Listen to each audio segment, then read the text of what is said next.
Hello everyone, welcome to you all. So last class में हमने torque introduce किया था, ठीक है।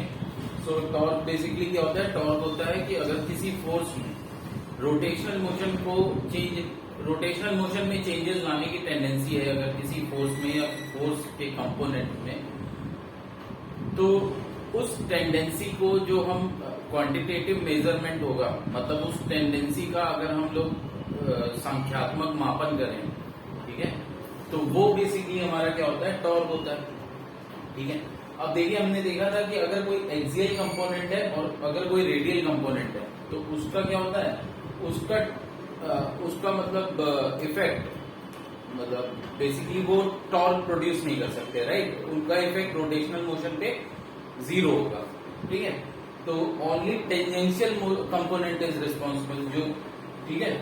तो टेंजेंशियल कंपोनेंट जो होता है वो ही सिर्फ टॉर्क प्रोवाइड करेगा। टेंजेंशियल कंपोनेंट हमेशा क्या होगा?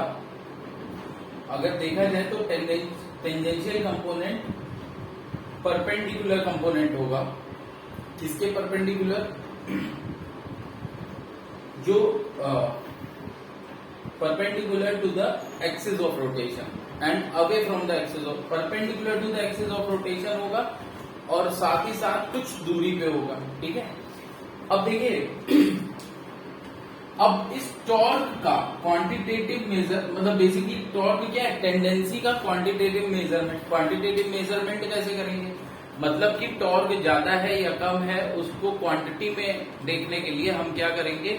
हम बेसिकली, जैसे हम देखते हैं, अगर फोर्स को हमें देखना होता है कि अगर फोर्स किसी बॉडी पे जो फोर्स लग रहा है, जब हम ट्रांसलेशनल मैकेनिक्स पढ़ते हैं तो वहां पर हम जब देखते हैं कि जो फोर्स लग रहा है वो फोर्स ज्यादा है या कम है, इस फोर्स को हम बेसिकली इसके इफेक्ट से मेजर करते हैं। इस फोर्स को हम बेसिकली क्या करते हैं? इसके इफेक्ट से मेजर करते हैं। और इसका इफेक्ट क्या होता है? लीनियर एक्सीलरेशन, ठीक है। इसका इफेक्ट क्या होता है? Linear acceleration. मतलब कि अगर लीनियर एक्सीलरेशन ज्यादा प्रोड्यूस हो रहा है किसी बॉडी में, ठीक है, तो फोर्स ज्यादा है। लीनियर एक्सीलरेशन कम प्रोड्यूस हो रहा है किसी बॉडी में, तो फोर्स कम है, ठीक है। सिमिलरली यहां पर जब हम टॉर्क देखेंगे, ठीक है, टॉर्क देखेंगे तो टॉर्क का मेजरमेंट बेसिकली किस पे डिपेंड करता है? इसके इफेक्ट पे। टॉर्क का इफेक्ट क्या है? अल्फा, ठीक है। टॉर्क क्या है? टॉर्क है रोटेशनल कॉज, अल्फा है रोटेशनल इफेक्ट, ठीक है।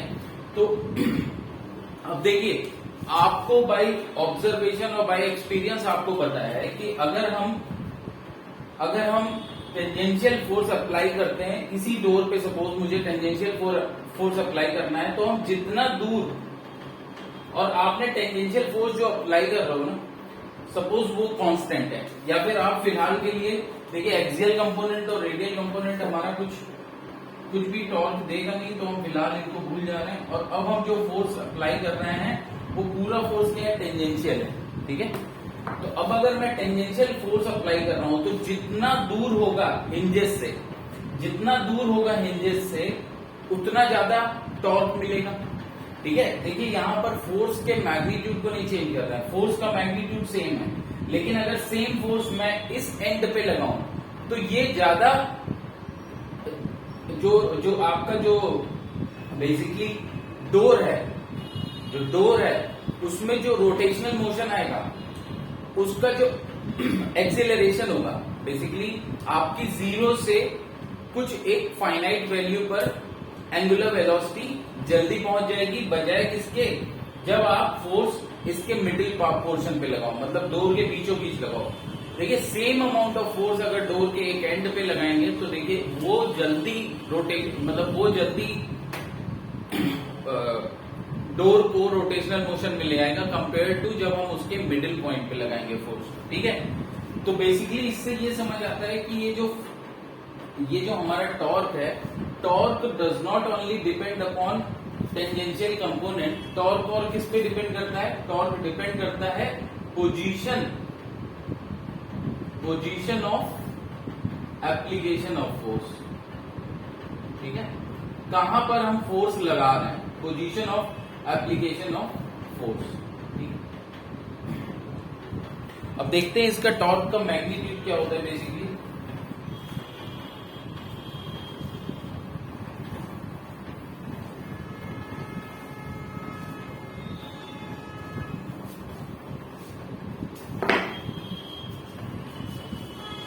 अब देखिए यहाँ पर जो हम बॉडी ले रहे हैं, तो बॉडी देखिए हम सपोज कर रहे हैं कि हमारा जो प्लेन ऑफ रोटेशन है वो क्या है, एक्स वाई प्लेन है, ठीक है। Plane of rotation X Y plane है। अब ऑब्वियसली अगर plane of rotation X Y plane है तो axis of rotation Z axis होगी, ठीक है। अब देखिए मैंने सपोज यहाँ पर एक फोर्स, ये हमारा point of application of force है। जब भी हम टॉर्क निकालेंगे तो हमारे पास सबसे इंपॉर्टेंट पॉइंट क्या होगा, एक तो पाइवोटेड जॉइंट या फिर हिंज्ड जॉइंट, ठीक है, और एक point of application of force, ठीक है, एक point of application of force, ठीक है। अब इस पॉइंट पे सपोज आपने एक फोर्स लगाया F इस तरीके से, ठीक है, और इस पॉइंट की देखिए पाइवोटेड पॉइंट को हम अपना रेफरेंस पॉइंट या ओरिजिन मान लेते हैं, ठीक है। अब इस पॉइंट का जो point of application of force है, इसका पोजीशन वेक्टर ये R है, ठीक है। इसका पोजीशन वेक्टर क्या है, ये R है, और ये F हमारा क्या हो गया, F हमारा हो गया फोर्स जो कि हमने अप्लाई किया है कहां पर, पॉइंट, सपोज ये कोई पॉइंट है A। ये पॉइंट A क्या है, एक्चुअली ये पार्टिकल है, ये वन ऑफ द पार्टिकल है जो कि इस बॉडी का है ना, one of the part of the body है, ठीक है।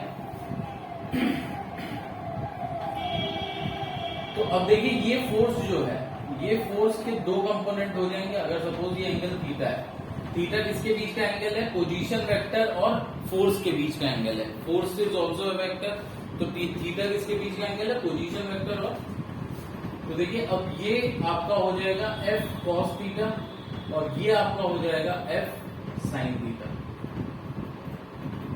ठीक है। ये हो जाता है F cos थीटा और ये हो जाता है F cos थीटा।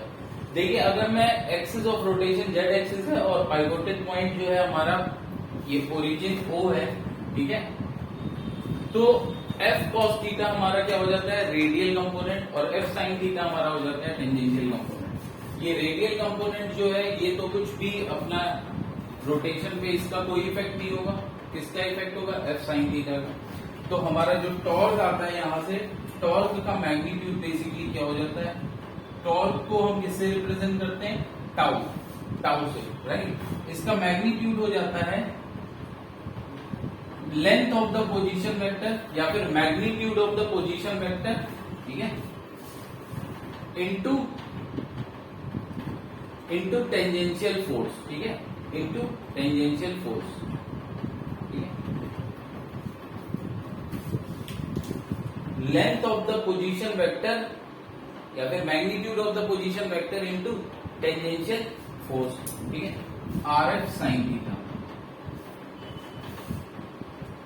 अब देखिए F sin थीटा बेसिकली मैं इसको क्या लिखूंगा, क्योंकि ये टेंजेंशियल फोर्स है तो मैं इसको देखिए Ft भी लिख सकता हूं, ठीक है, इसको मैं Ft लिख सकता हूं। तो एक तो आपका ये हो गया, ठीक है। कभी एक्सप्रेशन आप इस तरीके से भी लिख सकते हैं, magnitude of the position vector into Ft, ठीक है, tangential component of the force, ठीक है। या फिर आप अगर थोड़ा सा इसको रीअरेंज करें इसी को, तो देखिए क्या हो जाता है, साइन थीटा को मैं R के साथ ले आता हूं, साइन थीटा को मैं R के साथ ले आता हूं, और ये हमारा क्या हो जाता है, ये F को मैं एज इट इज लिख दूंगा, ठीक है।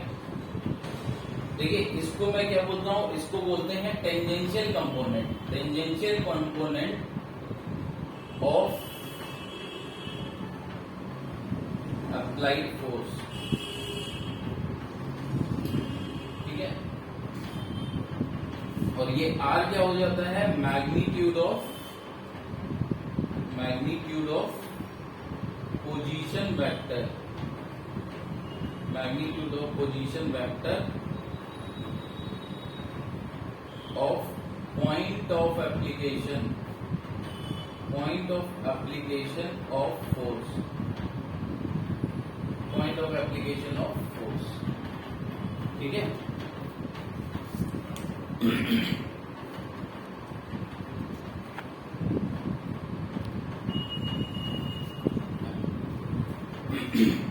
हो जाता है हमारा। तो इस तरीके से भी हम लिख सकते हैं, लेकिन अगर मैं थोड़ा सा रीअरेंज करके इसको ऐसे लिखता हूं तो देखिए r sin थीटा क्या है। अब अगर मैं यहां पर देखूं तो r sin थीटा हमारा क्या होगा, अगर ये r है, ठीक है, ये r है, ये एंगल थीटा है, तो देखिए अगर मैं ये फोर्स जो हमारा अप्लाइड फोर्स F है, इसकी लाइन को, है ना, जिसको हम बोलेंगे line of action of force, इसको मैं थोड़ा सा पीछे एक्सटेंड कर दूं तो देखिए ये एंगल क्या हो जाएगा, ये एंगल भी थीटा हो जाएगा, ठीक है, ये एंगल भी थीटा हो जाएगा, ठीक है। अब मैं O से एक परपेंडिकुलर ड्रॉ कर रहा हूं इस line of action of force पे, O से एक परपेंडिकुलर ड्रॉ कर रहा हूं इस line of action of force पे। अब देखिए जो कि OM है, ठीक है, तो ये OM की लेंथ कितनी हो जाएगी, point of application of force, point O और पॉइंट M, ये एक राइट एंगल ट्राइंगल बना रहे हैं जिसमें OM कितना हो जाएगा, OM आपका हो जाएगा r sin थीटा, ठीक है, OM क्या हो जाएगा, r sin थीटा, ठीक है, OM हो जाएगा r sin थीटा, ठीक है। देखिए ये जो r sin थीटा है, मैं इसको देखिए समझ सकता हूं कि ये क्या है, perpendicular distance of the pivoted point, perpendicular distance of the pivoted point from the line of action of force, line of action of force से पाइवोटेड पॉइंट की perpendicular distance, line of action of force से pivoted point की perpendicular distance, इसको मैं क्या लिखूंगा, इसको मैं लिखूंगा r परपेंडिकुलर से, ठीक है। तो ये जैसे इसके लिए मैंने F sin थीटा किया था टेंजेंशियल फोर्स, तो इसके लिए मैं क्या वर्ड यूज करूंगा, r परपेंडिकुलर, ठीक है। तो इसको इस तरीके से भी टॉर्क को ये भी लिखा जा सकता है r परपेंडिकुलर इंटू F, या फिर हम क्या लिख सकते हैं r इंटू Ft। तो यहां पर देखिए, यहां पर क्या हो जाता है, F, ये फोर्स F क्या है, ये अप्लाइड फोर्स है, ना कि कोई कंपोनेंट, राइट। ये Ft क्या था, इसी फोर्स का टेंजेंशियल कंपोनेंट था, और ये F क्या है, ये अप्लाइड फोर्स हो गया। और देखिए ये जो r परपेंडिकुलर है, इसको हम बोलते हैं मूवमेंट आर्म, ठीक है, मूवमेंट आर्म जिसके अबाउट मूवमेंट दे रहा है ये फोर्स, ठीक है, तो मूवमेंट आर्म बोलते हैं, ठीक है। ये बेसिकली होता क्या है, ये होता है आपका perpendicular distance of pivoted point from the line of pivoted point, या फिर ब्रैकेट में लिख लीजिए axis of rotation, axis of rotation from the line of action of force, line of action of force.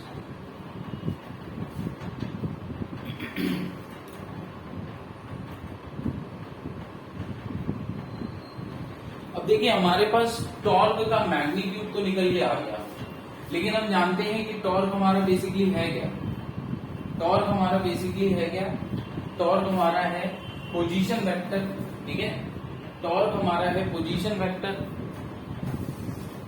Sorry, torque हमारा एक vector quantity है, right, और torque is the product of two vector quantities, ठीक है। यहां से हम देख सकते हैं कि ये बेसिकली क्या है, RF sin थीटा, ठीक है। तो टॉर्क हमारा खुद में एक वेक्टर क्वांटिटी है and it is the product of two vector quantity. और इस टाइप का मैग्नीट्यूड, इस टाइप का मैग्नीट्यूड देखिए, वेक्टर प्रोडक्ट्स दो तरीके के होते हैं, राइट। वेक्टर प्रोडक्ट दो तरीके के होते हैं, एक तो होता है स्केलर प्रोडक्ट जो कि डॉट प्रोडक्ट होता है, और एक होता है क्या, वेक्टर प्रोडक्ट जो कि क्रॉस प्रोडक्ट होता है। और इसी क्रॉस प्रोडक्ट का जो मैग्नीट्यूड होता है, मतलब ए क्रॉस बी हमारा क्या आता है, AB sin theta. Similar expression हमको यहाँ पर दिख रहा है, राइट। ए क्रॉस बी का मैग्नीट्यूड क्या आता है, AB sin थीटा। तो यहाँ पर देखिए RF sin थीटा आपको दिख रहा है, ठीक है। तो यहाँ पर एक चीज क्लियर हो जाती है कि हमारा टॉर्क बेसिकली होगा क्या। अगर हम वेक्टर फॉर्म में लिखें तो वेक्टर फॉर्म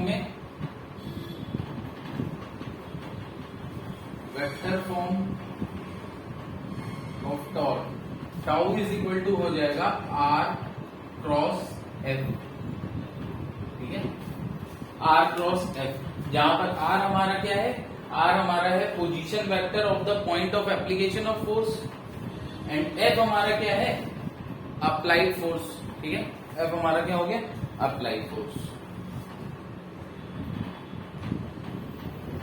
देखिए इसमें टॉर्क की डायरेक्शन क्या होगी, R cross F, cross product की डायरेक्शन क्या होती है, बेसिकली ये आपका आता है आर एफ साइन थीटा, जो कि इसका मैग्नीट्यूड होता है, और एन कैप क्या होता है, basically unit vector in the direction perpendicular to the direction of R and F, ठीक है, परपेंडिकुलर होता है किसके, आर और एफ दोनों के, मतलब कि ये प्लेन ऑफ रोटेशन के परपेंडिकुलर होगा, इतना तो क्लियर होता है।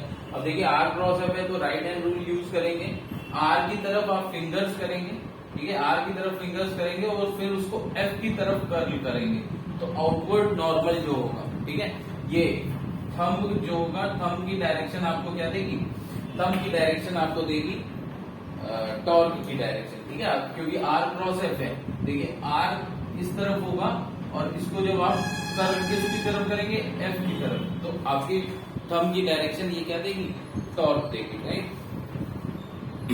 अब देखिए ये टॉर्क क्या होता है, सपोज अब ऐसा भी हो सकता है कि बॉडी में, किसी बॉडी में point of application of force जरूरी नहीं है कि सिंगल हो, दो भी हो सकते हैं, चार भी हो सकते हैं, एन भी हो सकते हैं सपोज, ठीक है, कितने भी हो सकते हैं। तो सपोज ये कोई बॉडी है आपकी, ठीक है, यहाँ पर पॉइंट ओ पे पिवोटेड है, ठीक है, अब ये देखिए ये R1 है जहां पर फोर्स F1 लग रहा है, और ये R2 है, फोर्स F2 लग रहा है, ठीक है। तो देखिए अब यहां पर जो टोटल टॉर्क होगा वो आपको सुपरपोजिशन प्रिंसिपल से आएगा, ठीक है, तो टॉर्क भी आपका जो है सुपरपोजिशन प्रिंसिपल फॉलो करता है, ठीक है, जस्ट लाइक फोर्स की नेट फोर्स हमारा क्या होता है, नेट फोर्स हमारा होता है vector sum of all the forces acting on the body, ठीक है, तो सुपरपोजिशन हमारा इस केस में भी लग जाएगा। तो देखिए अगर n फोर्सेस एक्ट कर रहे हैं, या पहले अगर हम दो फोर्सेस की बात करें, तो इस केस में हमारा जो टाउ नेट होगा वो होगा vector sum of tau 1 plus tau 2, ठीक है, सो टाउ 1 क्या होगा, R1 क्रॉस F1, और टाउ 2 क्या होगा, R2 क्रॉस F2। तो इसी तरीके से अगर n फोर्सेस हैं तो फिर tau 1 plus tau 2 plus tau 3 up till tau n, ठीक है, टाउ n तक आप सारे जोड़ देंगे, ठीक है। अब नेक्स्ट हम देखते हैं, अच्छा यहां पर एक चीज जरूर देखनी है कि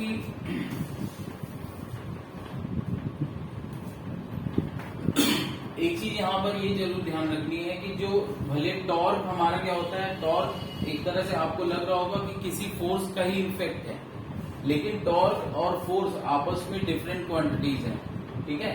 फोर्स बेसिकली क्या होता है, फोर्स किसी पॉइंट ऑफ एप्लीकेशन पे नहीं डिपेंड करता है, जबकि टॉर्क हमारा पॉइंट ऑफ एप्लीकेशन और पाइवोटेड पॉइंट या फिर एक्सिस ऑफ रोटेशन दोनों पे डिपेंड करता है, ठीक है।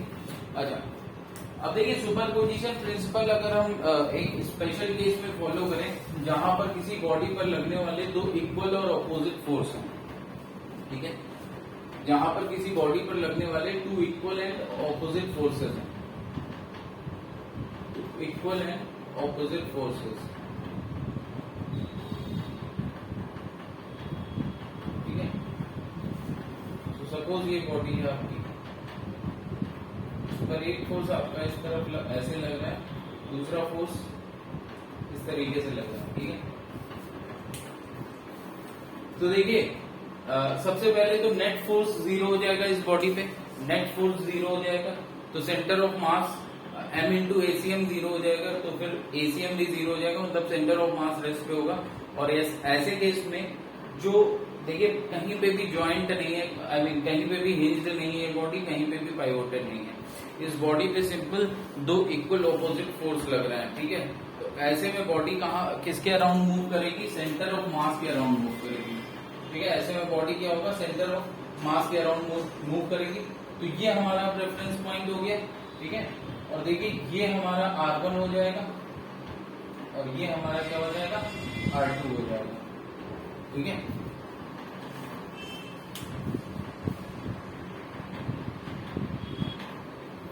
अब यहां पर जो हमारा नेट टॉर्क आएगा, यहां पर जो हमारा नेट टॉर्क आएगा वो बेसिकली क्या होगा, τ1 प्लस τ2, ठीक है, τ1 प्लस τ2। अब देखिए τ1 हमारा क्या हो गया, बेसिकली τ1 क्या हो जाएगा, R1 क्रॉस F, प्लस τ2 क्या हो जाएगा, R2 cross F। R1 cross F देखिए क्या होगा, देखिए R1, ठीक है, F की डायरेक्शन अपवर्ड है और R1 इस तरफ है, तो R1 cross F, R1 cross F, तो τ1 इनसाइड आएगा, ठीक है। और इसकी वैल्यू देखिए क्या हो जाएगी, R1 और F ये क्या है, इनके बीच में एंगल क्या है, 90। तो अगर मैं बात करूं तो देखिए, अगर मैं इनवर्ड डायरेक्शन को क्या ले लूं, इनवर्ड डायरेक्शन को मैं अभी साइन के साथ ले लेता हूं और इनवर्ड डायरेक्शन को अगर मैं पॉजिटिव ले लेता हूं, ठीक है। तो ये देखिए प्लस, ठीक है, प्लस R1 F साइन 90 आ जाएगा। और सिमिलरली देखिए अब R2 F क्या होगा, तो R2 देखिए इस तरफ है, R2 इस तरफ है और इसमें F नीचे की तरफ है, तो R2 क्रॉस F, तो इसमें अगेन जो τ2 आएगा वो भी अंदर की तरफ आ रहा है और अंदर की डायरेक्शन को हम इससे रिप्रेजेंट कर रहे हैं प्लस से, राइट। तो देखिए ये भी हमारा प्लस हो जाएगा और ये हो जाएगा R2 F साइन 90, क्योंकि यहां पर भी R2 और F के बीच में एंगल क्या है, 90। अब देखिए साइन 90 क्या होता है, साइन 90 होता है 1, ठीक है, साइन 90 क्या होता है हमारा 1 हो गया। तो इस केस में हमारा देखिए जो टॉर्क आया, वो क्या आ गया, R1 plus R2 into F, ठीक है। प्लस साइन क्या इंडिकेट कर रहा है कि ये इनवर्ड है, ठीक है। आउटवर्ड भी हो सकता है, लेकिन फिर दोनों जब भी आप इक्वल एंड ऑपोजिट फोर्स लगाएंगे तो ये याद रखना है कि दोनों ही फोर्स का जो टॉर्क आएगा अबाउट सेंटर ऑफ मास, वो क्या आएगा, बेसिकली वो आपका एक ही डायरेक्शन में आएगा, या तो आउटवर्ड नॉर्मल होंगे दोनों या फिर इनवर्ड नॉर्मल होंगे। कब, जब हम two equal and opposite force की बात कर रहे हैं। तो अगर इस केस में हम मैग्नीट्यूड की बात करें टाउ नेट के, तो टाउ नेट का जो मैग्नीट्यूड आएगा वो देखिए क्या आता है, टाउ नेट का जो हमारा मैग्नीट्यूड आता है वो हमारा आ जाता है R1 plus R2 into F, ठीक है। जिसमें आप देखिए ये जो two equal and opposite forces होते हैं, इनको मैं बता चुका हूं, इनको क्या बोलते हैं, कपल बोलते हैं, ठीक है। और ये R1 प्लस R2 बेसिकली क्या है, डिस्टेंस बिटवीन, या फिर आप लिखिए perpendicular distance between line of action of two forces, right, two equal and opposite forces, two equal and opposite forces, जिसको हम लोग बोलते हैं movement arm of couple, movement arm of या कपल आर्म, सिंपली इसको क्या बोलते हैं, couple arm, right. Couple arm ये हो गई, और ये हमारा जो होता है कपल हो गया, और ये होता है मूवमेंट ऑफ कपल। जो हमारा नेट टॉर्क आता है वो बेसिकली अब इस केस में क्या कहा जाएगा, टॉर्क ही आप बुला सकते हैं और मूवमेंट ऑफ कपल बोलते हैं वैसे। अब नेक्स्ट देखते हैं relationship between torque and angular acceleration. ठीक है,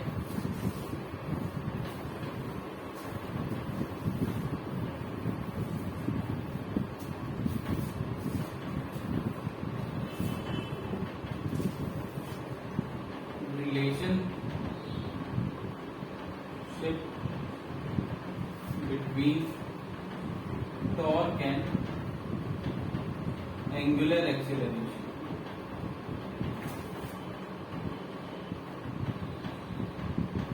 देखिए टॉर्क और एंगुलर एक्सेलरेशन के बीच की रिलेशनशिप बेसिकली ये क्या है, अगर हम एनालॉजी यूज करें ट्रांसलेशनल मोशन से तो वहां पर क्या था, फोर्स और लीनियर एक्सेलरेशन के बीच का जो है रिलेशन। ठीक है, फोर्स और लीनियर एक्सेलरेशन के बीच, तो वो रिलेशन किसने दिया था, न्यूटन ने दिया था, right. So I can say कि हम यहां देखने जा रहे हैं rotational analogue of Newton second law, rotational analogue of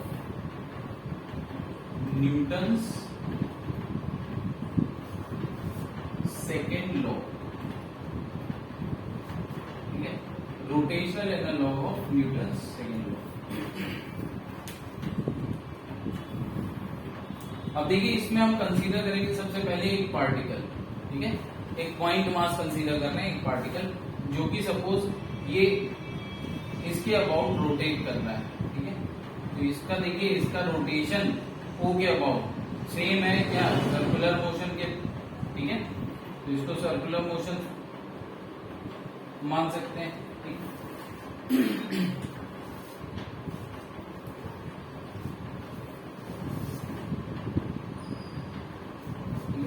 तो ये आपका पाइवोटेड पॉइंट है।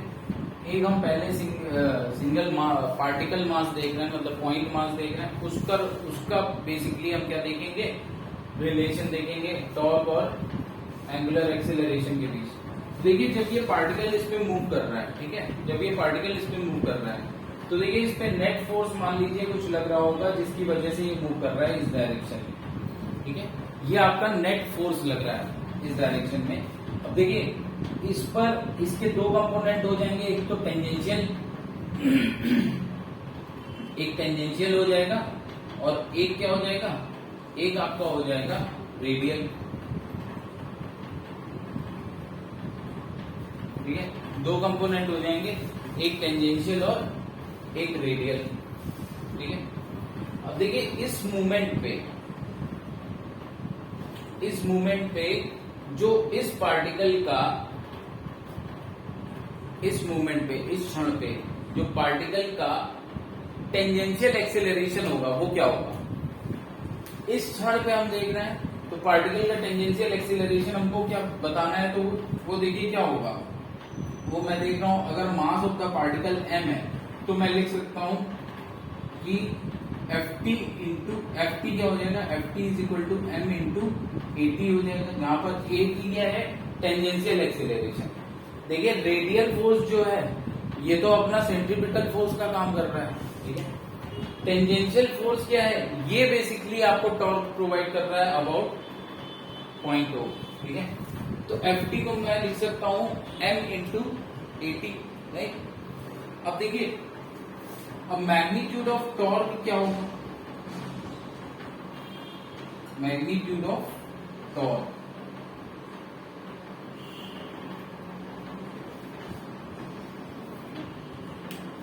मैग्नीट्यूड ऑफ टॉर्क अगर ये रेडियस आपकी r है, ठीक है, अगर ये रेडियस आपकी क्या है, r है, f r देखिए इस तरफ होगा रेडियली, तो ये आपकी रेडियस हो गई r। अब ये रेडियस r क्या है, बेसिकली एक तरह से पोजीशन वेक्टर है इस पॉइंट की। ठीक है, तो यहां पर देखिए मैग्नीट्यूड ऑफ टॉर्क क्या हो जाएगा, टाउ आपका हो जाएगा r क्रॉस ft। ठीक है, अब ये 90 डिग्री एंगल होगा तो सिर्फ मैग्नीट्यूड लिखना है, तो हम लिखेंगे rf साइन 90, तो ये बेसिकली क्या हो जाएगा, ft इंटू r।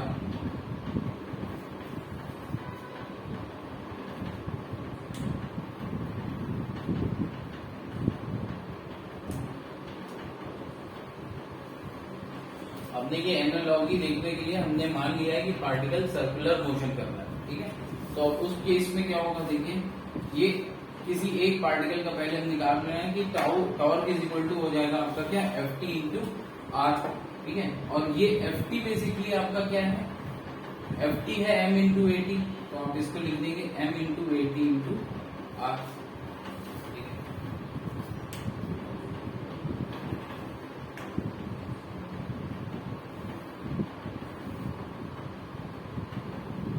अब देखिए हमको मालूम है कि लीनियर वेलोसिटी, लीनियर एक्सेलरेशन और एंगुलर वेलोसिटी, एंगुलर एक्सेलरेशन, इनके बीच में क्या बेसिकली रिलेशन क्या होता है, ठीक है।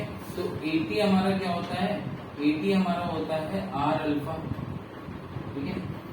एटी हमारा क्या होता है, एटी हमारा होता है आर अल्फा। तो हम ये वैल्यू को अगर यहाँ पर पुट कर दें तो यहां से देखिए टॉर्क हमारा आता है m into R square alpha. अब ये देखिए m इंटू आर स्क्वायर ये क्या है, m mass of the particle, r square, r is the distance from the axis of rotation, हम कह सकते हैं r is the distance from the axis of rotation, ठीक है ना, एक्सिस ऑफ रोटेशन से। तो ये बेसिकली क्या हो गया, ये इस पार्टिकल का मोमेंट ऑफ इनर्शिया हो गया about this axis of rotation. तो यहां से देखिए सिंपली निकल के आ जाता है, टॉर्क हमारा क्या हो जाता है, टॉर्क हमारा हो जाता है आई अल्फा, टॉर्क हमारा हो जाता है आई अल्फा। तो ये हमारा एक तरह से रोटेशनल एनालॉग हो गया फॉर रोटेशनल एनालॉग हो गया न्यूटन सेकंड लॉ का, राइट। देखिए नेक्स्ट यहां पर हमने देख लिया पार्टिकल के लिए, किसी एक पर्टिकुलर पार्टिकल के लिए। अब हम रोटेशनल एनालॉग देखते हैं फॉर या फिर टॉर्क और अल्फा रिलेशन। अगर कोई एक्सटेंडेड बॉडी का रोटेशन हो रहा है, ठीक है, मतलब कोई रिजिड बॉडी का रोटेशन हो रहा है, तो देखिए रिजिड बॉडी का जब रोटेशन हो रहा है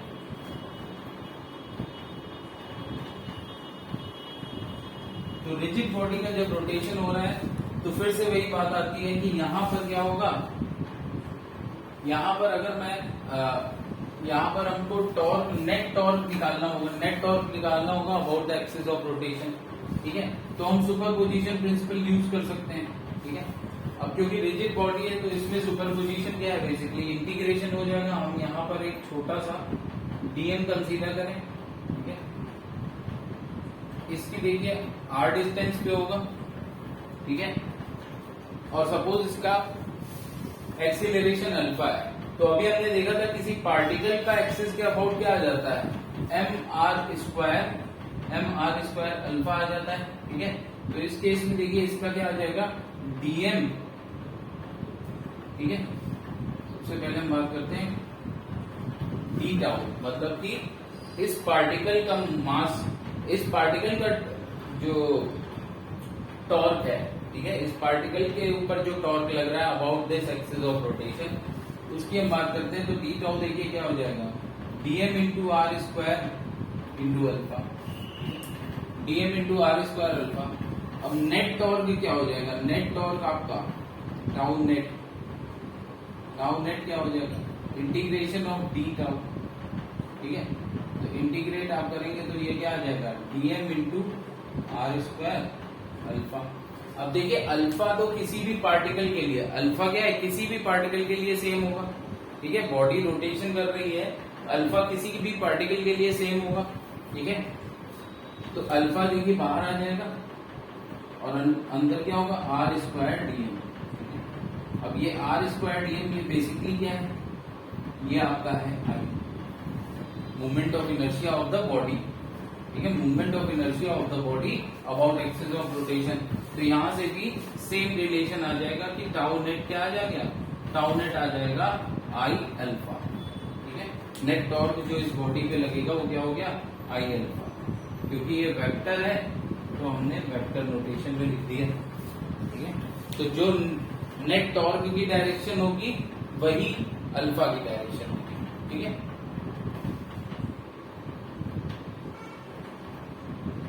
अब देखिए ये हमने देखा था कि हम वहां पर जब Newton second law translational motion में हम जब देख रहे थे तो वहां पर हम क्या देख रहे थे, ये जो नेट फोर्स आ रहा था हमारा, देखिए एनालॉजी अगर हम यूज करें तो वहां पर बेसिकली क्या था, एफ सिग्मा एफ एक्सटर्नल था, ठीक है ना, is equal to M into A, ठीक है, सिग्मा एफ एक्सटर्नल क्या था, is equal to M into A था, ठीक है, फॉर अ पार्टिकल, ठीक है, फॉर अ पार्टिकल। और अगर फॉर रिजिड बॉडी या एक्सटेंडेड बॉडी आ जाता है तो यहाँ पर एसीएम लग जाता है, centre of mass. System of particle आ जाता है तो यहाँ पर सेंटर ऑफ मास लग जाता है। लेकिन बेसिकली अगर मैं अभी फिलहाल कंपेयर करूं, तो देखिए यहाँ पर जो नेट टॉर्क है, ये नेट टॉर्क भी किसकी वजह से होगा, due to external forces only. ये नेट टॉर्क भी किसकी वजह से होगा, due to external forces only, ठीक है। इसको देखने के लिए बेसिकली जो हमारा इंटरनल फोर्सेस की वजह से नेट टॉर्क होगा वो हमेशा 0 होगा, ठीक है, ये समझना है। तो हमारा जो ये रिलेशन आता है यहाँ पे नेट टॉर्क क्या है, net torque due to external forces only, ठीक है, क्योंकि net torque due to internal forces क्या होगा, वो हमेशा 0 होगा। इसको समझने के लिए हम टू पार्टिकल सिस्टम एक बार देखते हैं, उसके थ्रू समझते हैं, ठीक है। Tau net due to internal forces is always 0, ठीक है। इसके लिए हम क्या कंसीडर कर रहे हैं, टू पार्टिकल सिस्टम, ठीक है। ये प्रूफ हम देखने जा रहे हैं और इसके लिए हम यूज कर रहे हैं टू पार्टिकल सिस्टम, ठीक है। टू पार्टिकल सिस्टम के लिए जो प्रूफ होगा, जो रिजल्ट आएगा वो रिजल्ट वैलिड होगा हर केस में, ठीक है। तो सपोज ये कोई एक पार्टिकल है, मास m1 है, ये दूसरा पार्टिकल है, मास m2 है, ठीक है। अब इनके बीच में जो इंटरनल फोर्स होगा वो देखिए इस तरफ डायरेक्टेड होगा, ठीक है, ये F12 ये F21 होगी, ठीक है। अब हम जानते हैं कि इंटरनल फोर्सेस जो होते हैं वो बेसिकली क्या है, ये कौन से इंटरनल फोर्सेस की बात कर रहा हूं, by Newton's third law they will be equal, ठीक है, by Newton's third law they are equal and opposite, ठीक है। अब नेक्स्ट हम जानते हैं, अब नेक्स्ट सपोज ये आपका जो है पाइवोटेड पॉइंट है, ये पॉइंट O के अबाउट आपको मूवमेंट ऑफ आपको क्या चाहिए, आपको चाहिए है टॉर्क, राइट। इन दोनों फोर्सेस का, आई मीन ये जो इंटरनल फोर्सेस हैं, इनकी वजह से इस सिस्टम का जो टू पार्टिकल सिस्टम है उस पर जो टॉर्क लग रहा है, टॉर्क किसके अबाउट, किसी एक पर्टिकुलर पॉइंट वो हमने मान लिया उसके अबाउट अब हम देखने जा रहे हैं, ठीक है। तो देखिए ये अब हमको नेक्स्ट क्या चाहिए होता है, हमको चाहिए होता है पोजीशन वेक्टर r1 ये हो गया, r2 ये हो गया, ठीक है। अब सुपर पोजिशन प्रिंसिपल अगर मैं लगा दूंगा तो देखिए टाउ नेट क्या हो जाएगा, by superposition principle tau net हमारा जो आएगा ड्यू टू इंटरनल फोर्सेस वो हो जाएगा R1, ठीक है, R1 क्रॉस F12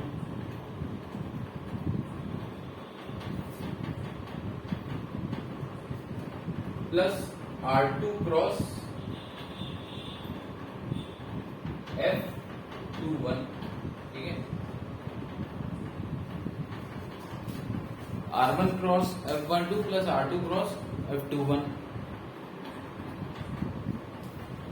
देखिए यहां पर F21 को मैं लिख दे रहा हूं माइनस F12, ठीक है, या F12 को मैं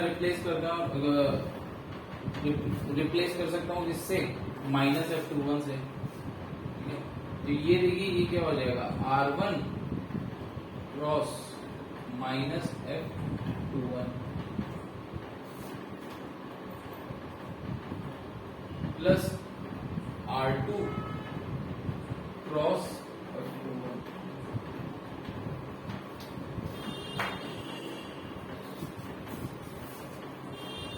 देखिए यहां से क्या होगा, F21 कॉमन है और ये R2 माइनस R1 हो जाएगा, तो मैं लिख सकता हूं R2 minus R1 cross F21। ये क्या हो गया, R2 minus R1 cross F21। ठीक है, आप अगर F21 की जगह माइनस F12 रखते तो वो R1 minus R2 cross F12 आ जाता। लेकिन अब देखिए ये R2 माइनस R1 या फिर R1 माइनस R2 जो भी होता वो किसके अलोंग आता, तो आप चेक कर सकते हैं, ये R1 है ये R2 है, तो R2 माइनस R1 क्या होगा, यही होगा आपका R2 माइनस R1। ये जो वेक्टर है, vector along this direction, this line, vector along this line क्या होगा, vector along the line joining M1 and M2 वही होगा R2 माइनस R1 या फिर R1 माइनस R2, बस डायरेक्शन चेंज हो जाएगी। ठीक है, अब जो भी डायरेक्शन हो उसका देखिए, उसका क्रॉस प्रोडक्ट विद F21 या फिर F12 वो देखिए हमेशा जीरो ही होगा, क्योंकि या तो एंगल क्या बन रहा है, जीरो बन रहा है दोनों के बीच में, R2 माइनस R1 और F21 के बीच में एंगल देखिए इस केस में क्या बन रहा है, 180 बन रहा है, तो cos 180 भी क्या होगा, ओ सॉरी sin 180 भी क्या होगा, क्रॉस प्रोडक्ट में क्या है साइन आता है, साइन थीटा, तो sin 180 क्या होगा, जीरो होगा। तो ये देखिए हमेशा ही क्या आएगा, ये हमेशा ही जीरो आएगा। Net torque due to internal forces will always be zero. देखिए नेक्स्ट हम देखना होगा net torque due to the force of gravity.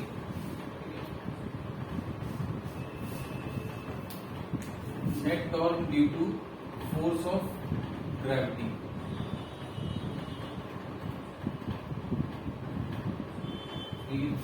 मतलब कि सपोज आपकी कोई भी रिजिड बॉडी है, ठीक है, उसमें आपको नेट टॉर्क निकालना है due to the force of gravity. तो देखिए अगर मान लेता हूं मैं ये पॉइंट ऐसे यहां पर से पाइवोटेड है, राइट, पॉइंट O, ठीक है। अब ये देखिए कई ऐसे करके कई पार्टिकल से मिलकर बना है, ठीक है। तो फॉर द टाइम भी मैं इसको अगर ऐसा डिस्क्रीट सिस्टम थोड़ी देर डील करूं तो देखिए हर एक पार्टिकल का mg कुछ इस तरीके से लग रहा होगा नीचे की तरफ, ठीक है, m1g, m2g, m3g, m4g, m5g, ठीक है। ठीक है, तो ith पार्टिकल का ऐसे करके सपोज n पार्टिकल है तो मैं लिख सकता हूं, देखिए ये आपका क्या हो जाएगा R1, ठीक है, R2, ठीक है, लाइक दिस R3 Rn। तो मैं यहां पर क्या लिखूंगा, मैं लिखूंगा टाउ नेट आपका जो आएगा बाई सुपरपोजिशन प्रिंसिपल, वो क्या आ जाएगा M1G R1, ठीक है, प्लस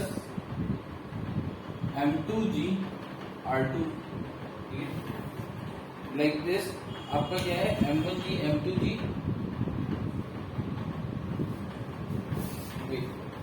क्रॉस प्रोडक्ट में लिखते हैं वेक्टर फॉर्मेशन।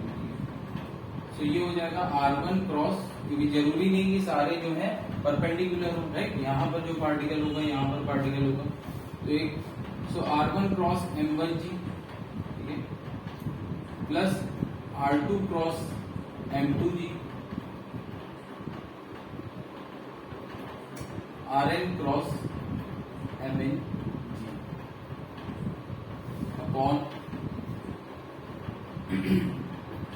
दैट्स इट, ठीक है।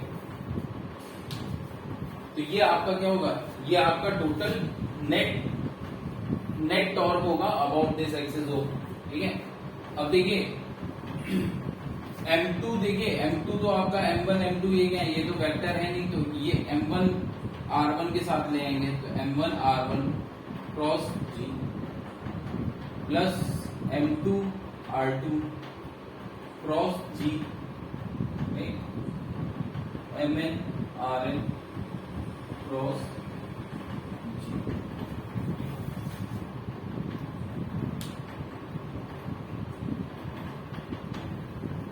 ठीक है, तो G अब मैं देखिए सबसे कॉमन ले लेता हूं। ठीक है, ये सारे वेक्टर्स ऐड हो जाएंगे और ये क्या आ जाएगा, क्रॉस। ठीक है,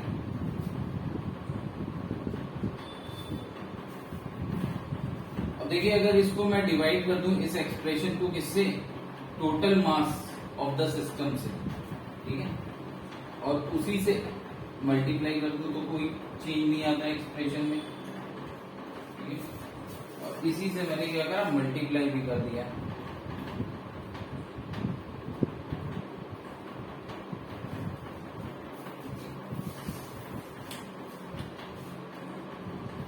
तो यहां से देखिए ये क्या एक्सप्रेशन बन जाता है, ये M1R1 plus M2R2 plus MnRn, ये आपका क्या हो जाता है, ये आपका हो जाता है RCM, सेंटर ऑफ मास का पोजीशन वेक्टर। ठीक है, सेंटर ऑफ मास का पोजीशन वेक्टर मतलब ये पूरे सिस्टम के सेंटर ऑफ मास का position vector from pivoted point. ठीक है, तो RCM क्रॉस प्रोडक्ट किसके साथ, अब ये देखिए टोटल मास हो गया सिस्टम का, तो ये M इंटू G। ठीक है, तो ये एक तरह से यहां पर देखिए हमारा क्या हो गया, यहां पर हमारा हो गया कि जो हमारा नेट टॉर्क आएगा due to force of gravity, उसको हम इस तरीके से निकाल सकते हैं कि हम एज्यूम कर लें कि टोटल फोर्स ऑफ ग्रेविटी जो है, जो बॉडी का ग्रेविटेशनल फोर्स है, उसको हम एज्यूम कर लें कि कहां पर लग रहा है, सेंटर ऑफ मास पे। उसको हम एज्यूम कर लें कि कहां पर लग रहा है, सेंटर ऑफ मास पे लग रहा है। तो मतलब एक तरह से हम एज्यूम कर रहे हैं यहां पर कि सेंटर ऑफ मास ही हमारा सेंटर ऑफ ग्रेविटी है। ठीक है, देखिए सेंटर ऑफ मास हमेशा सेंटर ऑफ ग्रेविटी के बराबर हो जरूरी नहीं है। यहां पर देखिए आपने क्या है, जी को सेम रखा है सबके लिए, सारे पार्टिकल्स के लिए जी को आपने सेम रखा है। क्यों, क्योंकि देखिए हमारी अर्थ बेसिकली, हमारी अर्थ कैसी होती है, अर्थ है स्फेरिकल। अब अगर आप सपोज करें तो अगर ये कोई बॉडी है तो देखिए इस पार्टिकल के लिए जी डिफरेंट होगा और इस पार्टिकल के लिए जी डिफरेंट होगा, लेकिन अर्थ का साइज इतना बड़ा है कि ये डिफरेंस जो है बहुत कम हो जाता है। अर्थ का साइज कंपेयर टू इस बॉडी के साइज से इतना ज्यादा है कि ये जी में वेरिएशन निल हो जाता है, राइट।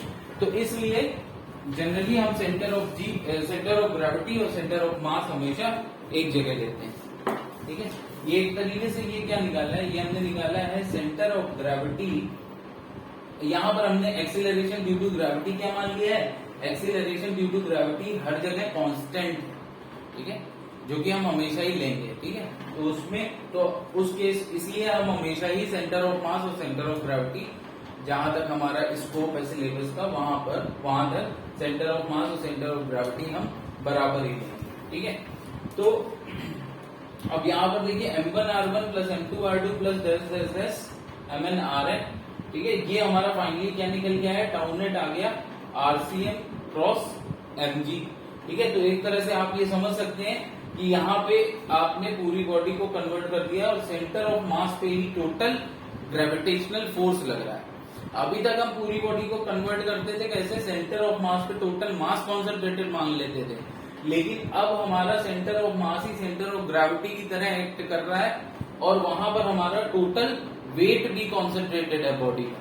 ठीक है, ये क्या होता है, भार। तो ऑब्वियसली हमको पोजीशन वेक्टर किसका लेना होगा, point of application of force का, तो वो हमारा क्या आ जाता है, RCM।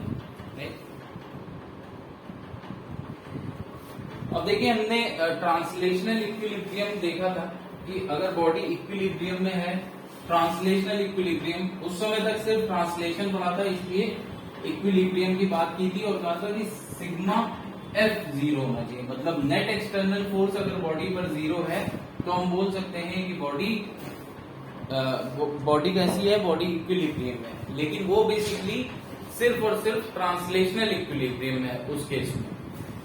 अब हम देखते हैं कि रोटेशनल इक्विलिब्रियम क्या होता है।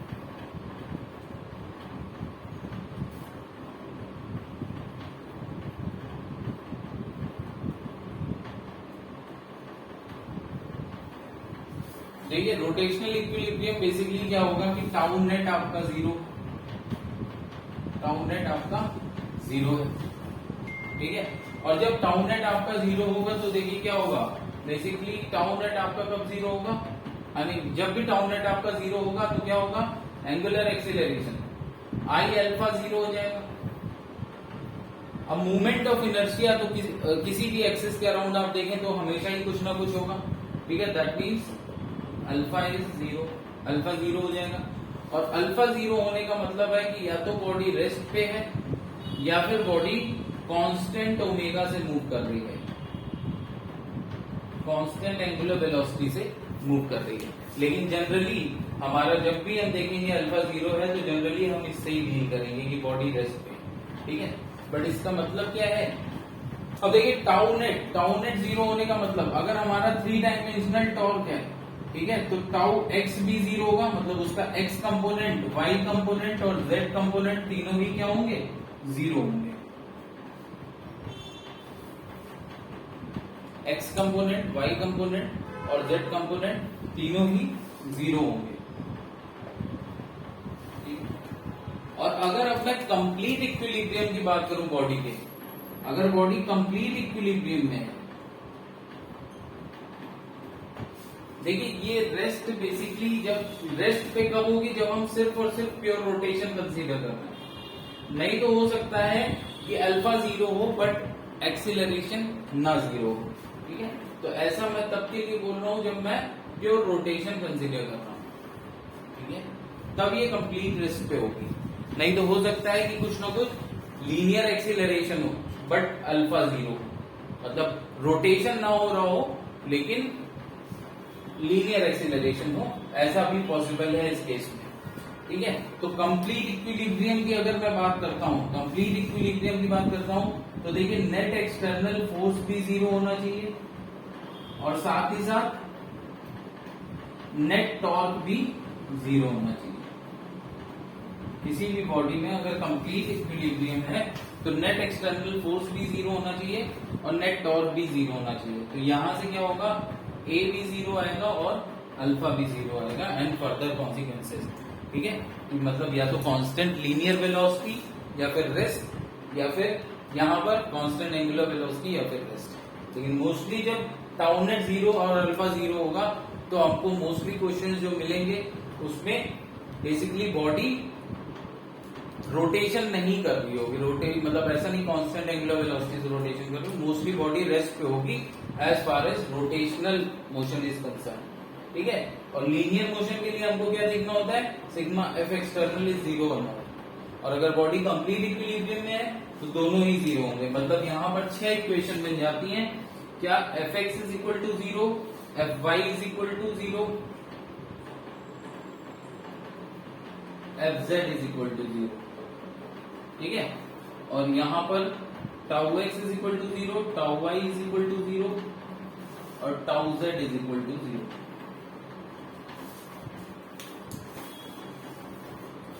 और अगर मैं अपने प्लेन रोटेशन की बात कर रहा हूं, मतलब कि रोटेशन जो है वो एक 2 डायमेंशनल प्लेन पे, समतल पे, समतल क्या होता है, 2 डायमेंशनल प्लेन है ये व्हाइट बोर्ड। तो अब देख लीजिए व्हाइट बोर्ड में जो फोर्स लगेगा वो क्या होगा, 2 डायमेंशनल होगा, ठीक है। व्हाइट बोर्ड पे जो फोर्स लगेगा वो क्या होगा, 2 डायमेंशनल होगा। और टॉर्क कैसा होगा, टॉर्क सिर्फ और सिर्फ या तो आउटवर्ड नॉर्मल होगा या इनवर्ड नॉर्मल होगा, दोनों एक साथ तो हो नहीं सकता है। तो ये जो 6 इक्वेशन है वो रिड्यूस हो जाएंगी 3 इक्वेशन में इक्विलिब्रियम के टाइम, ठीक है। जब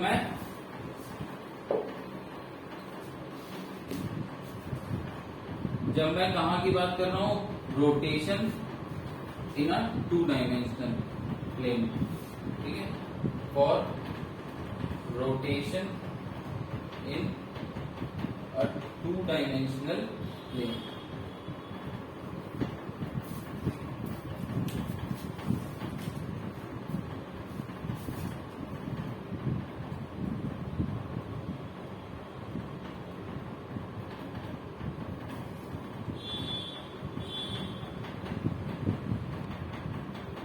चलिए एक क्वेश्चन करते हैं।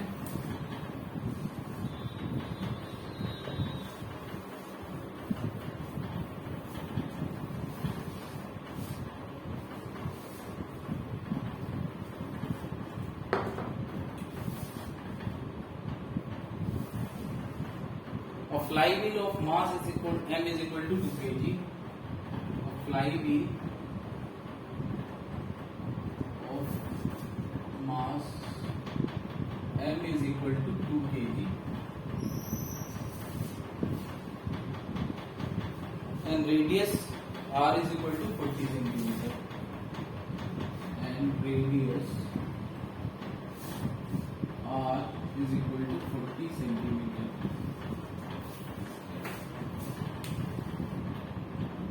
Rotates freely at 600 rpm.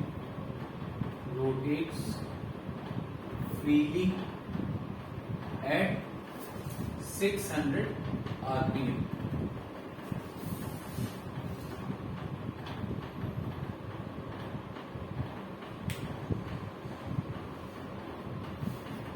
Its moment of inertia is mr square by 2. देखिए वैसे भी फ्लाईव्हील का अगर मोमेंट ऑफ इनर्शिया आपको कुछ नहीं दिया गया है तो फ्लाईव्हील एक डिस्क की तरह होती है, ठीक है, डिस्क आप उसको एज्यूम करेंगे। तो इट्स मोमेंट ऑफ इनर्शिया यहाँ पर दिया गया है इज mr स्क्वायर बाई 2। या तो कुछ अलग जब तक ना दिया जाए moment of inertia of the flywheel, मान लीजिए ये भी नहीं दिया और कुछ और भी नहीं दिया है तो आप यही मानेंगे, ठीक है। या फिर क्वेश्चन में आपको थोड़ा सा देखना भी होगा कि हो सकता है मोमेंट ऑफ इनर्शिया आप हो सकता है उस क्वेश्चन में कुछ और इनपुट्स दिए हो कि जिसके थ्रू आप मोमेंट ऑफ इनर्शिया निकाल सकते हैं, कैलकुलेट कर सकते हैं, तब फिर ये एज्यूम नहीं करेंगे, ठीक है। लेकिन ऐसा कुछ भी नहीं है तो फिर आप फ्लाईव्हील को एज अ डिस्क ही एज्यूम करके mr स्क्वायर बाई 2 ले लेंगे, right. So it's moment of inertia is mr square by 2। A brake is applied, F is equal to 10 Newton radially inward. A brake is applied, F is equal to 10 Newton radially inward.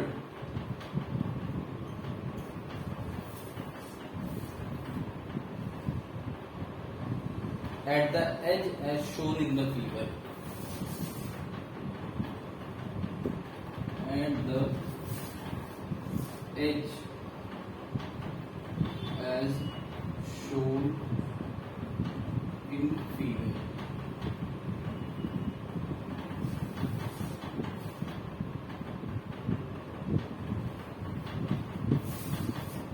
If the coefficient of friction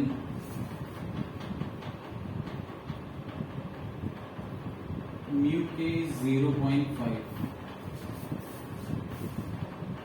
How many revolutions does the wheel make before coming to rest?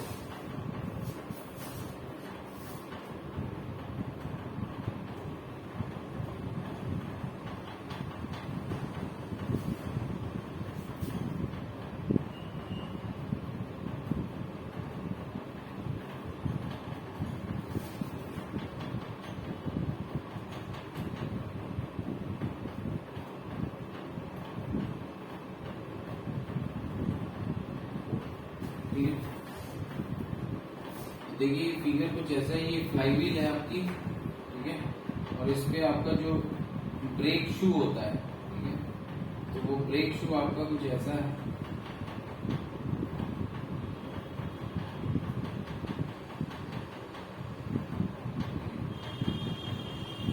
और radially ये force लगा रहा है, constant है जिसका magnitude, ठीक है।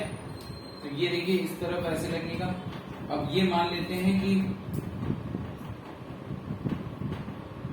देखिए ये इस एक्सिस के अबाउट रोटेट कर रही है, ठीक है।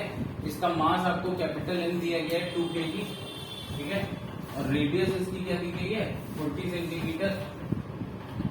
अभी कितना इनिशियल वेलोसिटी भी आपको दी गई है कितना 600 आरपीएम, ठीक है। तो आपको ये यहाँ पर नंबर ऑफ रिवोल्यूशन दिए गए हैं, ठीक है। एम दिया गया है 2 kg, आर दिया गया है 40 सेंटीमीटर, एन से हम number of revolution per second लिखना है, sorry number of revolution per minute, RPM दिया गया है 600 आरपीएम, ठीक है।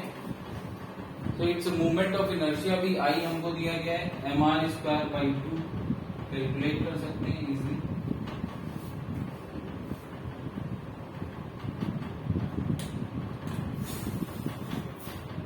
तो अब देखिए अच्छा म्यू के भी दिया गया है, म्यू के क्या होगा, इसके बीच का कोएफिशिएंट ऑफ फ्रिक्शन है म्यू के है। देखिए जब आप इसको इस ब्रेक को इसके अगेंस्ट प्रेस करेंगे, फ्लाईव्हील आपकी सपोज इस तरीके से रोटेट कर देंगे, ठीक है, तो हम ओमेगा इनिशियल जो है या फिर ओमेगा ये रोटेशन हमारा इस तरफ हो रहा है, एंटी क्लॉकवाइज हो रहा है, ठीक है, तो एक तरह से इसकी डायरेक्शन आउटवर्ड होगी, ठीक है। अब देखिए अगर आप इस ब्रेक शू को ऐसे इसको रेडियली इनवर्ड प्रेस करना है, इसको जब आप प्रेस करेंगे तो देखिए जितना ये फोर्स है, जितना ये फोर्स ऐसे लग रहा है, सिमिलर सेम अब यहाँ पर जब ये दोनों कांटेक्ट में आएंगे तो कांटेक्ट फोर्स लगने लगेगा, इन दोनों सरफेस के बीच में एक कांटेक्ट फोर्स होगा जो कि ये अगर रेडियली इनवर्ड इस पर लगाएगा, ठीक है, ये इस पर एक रेडियली इनवर्ड फोर्स लगाएगा जो कि किसके बराबर है, 10 न्यूटन के बराबर है, ठीक है, जो कि किसके बराबर है, 10 न्यूटन के बराबर है, ठीक है। और इनके बीच में क्या होगा, एक फ्रिक्शन जनरेट होगा, ठीक है, इनके बीच में क्या होगा, एक फ्रिक्शन जनरेट होगा और वो फ्रिक्शन क्या होगा, म्यू इंटू एल के बराबर होगा, ठीक है। अगर ये रोटेशन इस तरफ है तो ये फ्रिक्शन जो जनरेट होगा वो बेसिकली इस बॉडी पे किस तरफ होगा, इस बॉडी पे ऑपोजिट डायरेक्शन में होगा, क्योंकि फ्रिक्शन क्या करेगा, फ्रिक्शन आपके इस मोशन को अपोज करेगा इस बॉडी के, ठीक है। देखिए यहाँ पर जब पॉइंट ऑफ कांटेक्ट आएगा तो ये देखिए व्हील इस तरह से नीचे जा रहा होगा, ठीक है, व्हील नीचे जा रहा होगा और ये ब्रेक शू जो है ये रेस्ट पे है, ये सिर्फ और सिर्फ इसके व्हील के अगेंस्ट प्रेस किया गया है, ठीक है। तो व्हील के रेस्पेक्ट में ब्रेक शू अगर नीचे जा रहा है तो ब्रेक शू के रेस्पेक्ट में व्हील अगर नीचे जा रहा है तो देखिए रिलेटिव मोशन व्हील का नीचे की तरफ हुआ तो व्हील पर लगने वाला फ्रिक्शन फोर्स किस तरफ होगा, ऊपर की तरफ होगा, ठीक है, फ्रिक्शन फोर्स किस तरफ होगा, व्हील पर लगने वाला ऊपर की तरफ होगा, ठीक है। और इस पर नॉर्मल रिएक्शन जो यहाँ पर n हमने नंबर ऑफ आरपीएम ले लिए हैं, नंबर ऑफ रिवॉल्यूशन, यहाँ n डैश से हम रिप्रेजेंट कर रहे हैं, तो मैं लिख सकता हूँ ये जो फ्रिक्शनल फोर्स होगा ये किसके बराबर होगा, म्यू के इंटू एन डैश के बराबर, ठीक है। अब देखिए जब आपने कांस्टेंट फोर्स एफ यू लगाया हुआ है तो ये एफ क्या है, बेसिकली एफ एन डैश की तो है, ठीक है। ये जो फोर्स है, जो एक्सटर्नल फोर्स लग रहा है, यही तो यहाँ पर नॉर्मल रिएक्शन का काम कर रहा है, तो बेसिकली ये क्या हो जाएगा, म्यू के इंटू एफ, ठीक है। इसकी वैल्यू आपकी क्या आ जाएगी, म्यू के into F 0.5 into 10 that is 5 Newton. 5 Newton force आपका कैसे लग रहा है, 5 न्यूटन फोर्स आपका देखिए इसको कैसा टॉर्क दे देगा, 5 न्यूटन फोर्स जो है देखिए आपका कैसा टॉर्क देगा, इसके अबाउट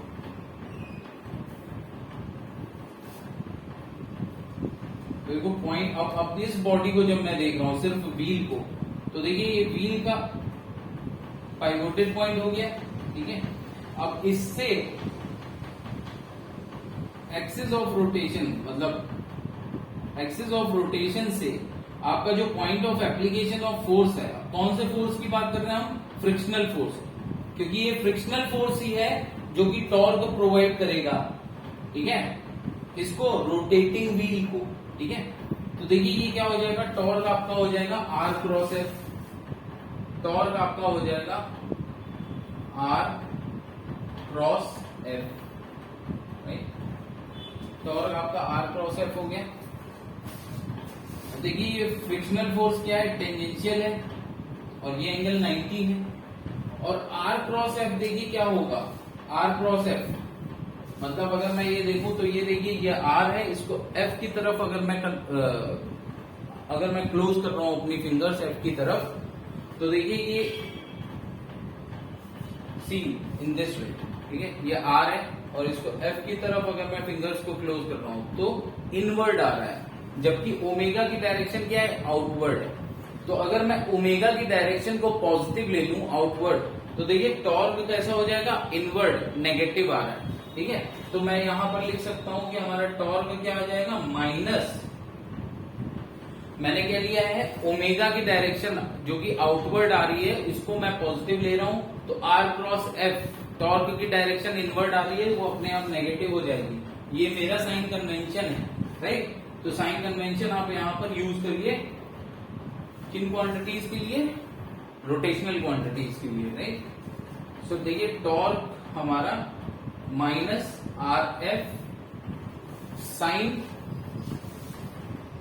इस केस में जो एफ है वो है फ्रिक्शनल फोर्स, राइट। सो ये आर एफ साइन 90 हो जाएगा, साइन 90 हमारा क्या होता है 1, तो सिंपली आर एफ, ठीक है। अब आर क्या है, रेडियस ऑफ रोटेशन, तो ये 0.4 मीटर, ठीक है। तो माइनस 0.4 इंटू फ्रिक्शन 5, राइट। सो -2, ठीक है, न्यूटन मीटर। टॉर्क की यूनिट क्या हो जाएगी, न्यूटन मीटर, ठीक है। देखिए टॉर्क हमारा आ गया -2 न्यूटन मीटर।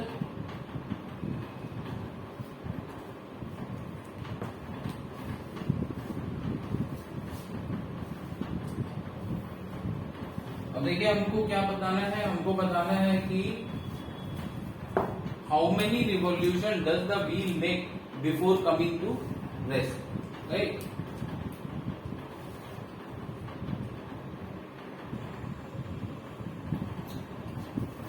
देखिए अब इसके लिए पहले मुझको देखिए क्या है, पहले हमारा कुछ ओमेगा इनिशियल हमको दिया गया है, इनिशियल वैल्यू ऑफ ओमेगा हमको 600 आरपीएम दिया गया है, ठीक है। तो इनिशियल ओमेगा हमारी दी गई है एक तरह से, और फाइनल ओमेगा दिया गया है।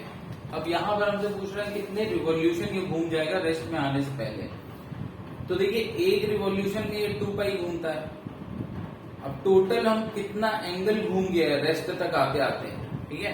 तो उसके लिए हमको इक्वेशन लगानी होगी। अब देखिए हमने 3 इक्वेशंस ऑफ मोशन, या फिर सिंपल हमने जो हमारी कांस्टेंट एंगुलर वेलोसिटी वाले केस में लगती है, ठीक है, वो इक्वेशन, या फिर कांस्टेंट एक्सीलरेशन वाले केस में लगती है वो इक्वेशन, या फिर उसके अलावा हमने डिफरेंशियल इक्वेशन, यही मेथड सीखा। बट इस केस में अब हमको देखना पड़ेगा कि अल्फा हमारा क्या है, ठीक है। अल्फा मतलब एंगुलर एक्सीलरेशन, अगर वो कांस्टेंट है तो हम 3 इक्वेशंस ऑफ मोशन का यूज कर सकते हैं। तो अब पहला काम आ जाता है हमारा अल्फा निकालना। तो देखिए वी नो दैट टॉर्क की एक और रिलेशन होता है, टॉर्क और अल्फा के बीच में क्या रिलेशन होता है, torque is equal to I alpha, ठीक है। Torque is equal to I alpha. अब देखिए ये टॉर्क हमारा -2 न्यूटन मीटर आ गया। आई हमको दिया गया है mr²/2, आई हमें दिया गया है mr²/2। तो अल्फा यहां से निकाल लीजिए, तो ये देखिए आ जाएगा 2 टाउ अपॉन mr²। 2 टाउ क्या है, माइनस है, तो माइनस साइन बाहर लिख देता हूं, ठीक है। -2 इंटू 2 अपॉन मास भी 2 है, r², 0.4 होल स्क्वायर। तो देखिए 2 कैंसिल हो गया, और ये 0.4 इंटू 0.4 हो गया। पॉइंट हटाएंगे दोनों से, ऊपर 100 आ जाएगा, ठीक।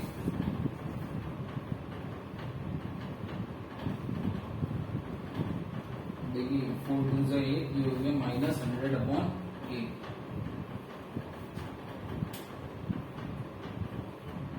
ठीक है। तो इसको आप जब कैलकुलेट करेंगे तो ये आ जाएगा -12.5 मीटर, रेडियन पर सेकेंड स्क्वायर। माइनस आने का मतलब क्या है, माइनस आने का ऑब्वियसली जब टॉर्क इनवर्ड है, ओमेगा आउटवर्ड है, टॉर्क इनवर्ड है, अल्फा भी इनवर्ड है, और जब अल्फा इनवर्ड, अल्फा अंदर होगा और ओमेगा बाहर होगा, ठीक है, तभी तो ये रिड्यूस करेगा स्पीड को, क्योंकि एक तरह से रिटार्डेशन का काम करेगा यहाँ पर, ठीक है। तो ये देखिए -12.5 रेडियन पर सेकेंड स्क्वायर आ गया, ठीक है। और ये कांस्टेंट वैल्यू है, कांस्टेंट वैल्यू अल्फा की, तो हम इक्वेशन ऑफ मोशन यूज कर सकते हैं। अब देखिए रिवॉल्यूशन हमसे पूछा है तो बेसिकली हमको क्या चाहिए था, हमको चाहिए है कितना एंगल मूव कर गया पहले, तो ठीक है कितना एंगल मूव करके हम पहले निकाल लेंगे रेस्ट में आने से पहले। तो हम देखिए third equation of motion use करेंगे, ओमेगा फाइनल स्क्वायर, ठीक है, minus omega initial square is equal to 2 alpha theta, ठीक है, omega final square minus omega initial square is equal to 2 alpha theta. अब देखिए ओमेगा फाइनल तो 0 है, लेकिन ओमेगा इनिशियल क्या है, ओमेगा इनिशियल होगा, देखिए आरपीएम दिया गया है, तो आई थिंक आपको क्लियर है कि ये होगा 2 पाई एन बाई 60, ठीक है। ये सिंपल आपका यूनिटरी मेथड से आता है कि अगर 1 रिवॉल्यूशन में देखिए 2 पाई जा रहा है तो n रिवॉल्यूशन में कितना जाएगा, 1 रिवॉल्यूशन में कितना रेडियन कवर कर रहा है, 2 पाई रेडियन कवर कर रहा है, तो n रिवॉल्यूशन में कितना कवर कर गया, 2 पाई n रेडियन कवर करेगा। अब अगर ये n रिवॉल्यूशन ये पर सेकेंड कर रहा होता तो मतलब 2 पाई n that will be your omega radian पर सेकेंड में, ठीक है। लेकिन यहां पर क्या है, n रिवॉल्यूशन पर मिनट कर रहा है, ठीक है, तो मतलब 2 पाई n रिवॉल्यूशन 2 पाई n रेडियन पर मिनट घूम रहा है। तो अब मुझे ओमेगा चाहिए था रेडियन पर सेकेंड में, तो 2 पाई n रेडियन पर मिनट घूम रहा है, तो 2 पाई n बाई 60 रेडियन पर सेकेंड हो गया, right. So this is radian पर सेकेंड। n कितना है, 600 है, तो 600 यहां पर अगर मैं पुट कर दूं तो ये देखिए 10, ठीक है, 10 इंटू 20, तो 20 पाई रेडियन पर सेकेंड आ गया, ठीक है, 20 पाई रेडियन पर सेकेंड आ गया। अब ये देखिए minus 20 pi square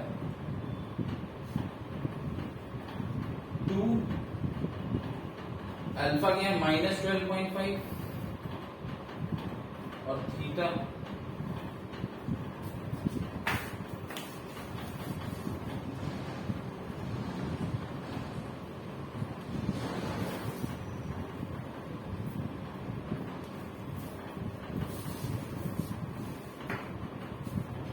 into theta था। तो यहां से देखिए थीटा क्या आ जाएगा, माइनस माइनस दो साइड कैंसिल हो जाएगा, ये आ जाएगा आपका कितना 400 पाई स्क्वायर अपॉन 25, ठीक है। तो ये आ जाएगा आपका बेसिकली कितना एंगल घूम गया, 16 पाई स्क्वायर रेडियन, ठीक है, 16 पाई स्क्वायर रेडियन एंगल ये घूम गया रेस्ट में आने से पहले, ठीक है, 16 पाई स्क्वायर रेडियन अब ये घूम गया। अब देखिए 2 पाई रेडियन में ये आपसे लेकिन पूछा है हाउ मेनी रिवॉल्यूशंस, राइट। तो देखिए एक रिवॉल्यूशन में ये जाता है 2 पाई, ठीक है, मतलब 2 पाई रेडियन जाता है ये एक रिवॉल्यूशन में, तो 16 पाई स्क्वायर रेडियन कितने में जाएगा, तो सिंपली 2 पाई से आप डिवाइड कर दो, आपका आंसर आ जाता है, राइट।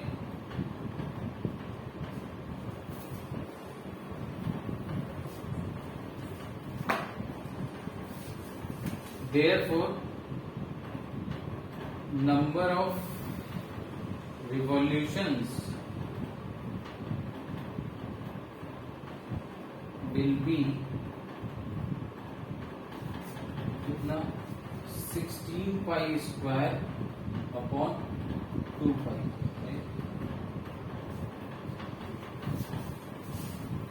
सो बेसिकली ये कितने रिवॉल्यूशन कर लेगा, 8 पाई रिवॉल्यूशंस, ठीक है, 8 पाई रिवॉल्यूशंस। तो बिफोर कमिंग टू रेस्ट ये कितने रिवॉल्यूशंस कर लेगा, 8 पाई रिवॉल्यूशन, ठीक है, revolutions.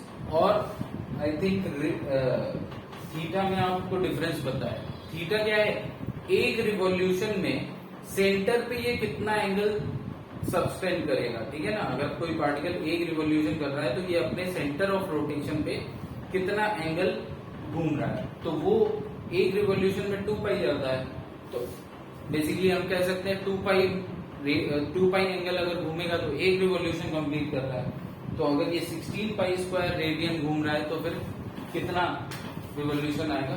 So that is clear, right.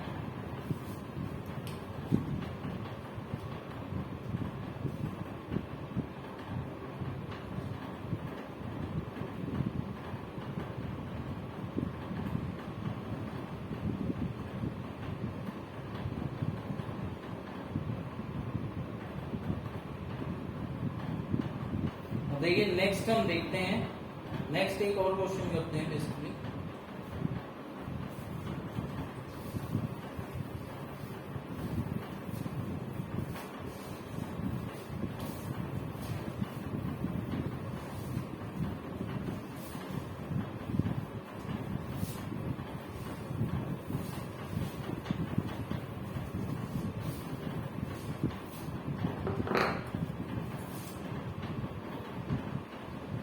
A meter stick is held vertically.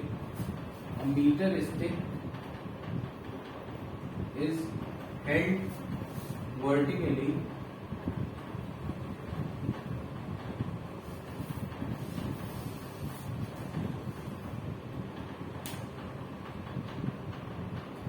with one end on a rough horizontal floor. With one end on a rough horizontal floor.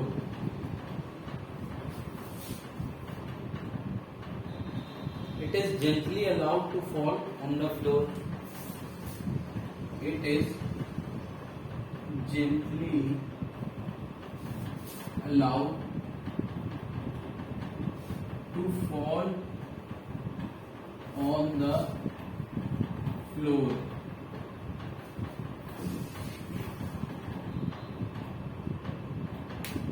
Assuming that the end of the floor does not slip, assuming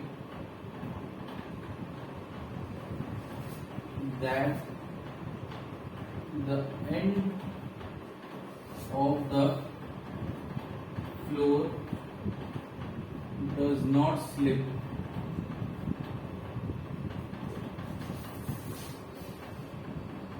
find the angular speed of the rod when it hits the floor. Find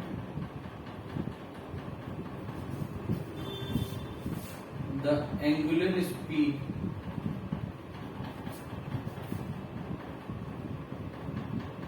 of the rod when it hits the floor. Okay.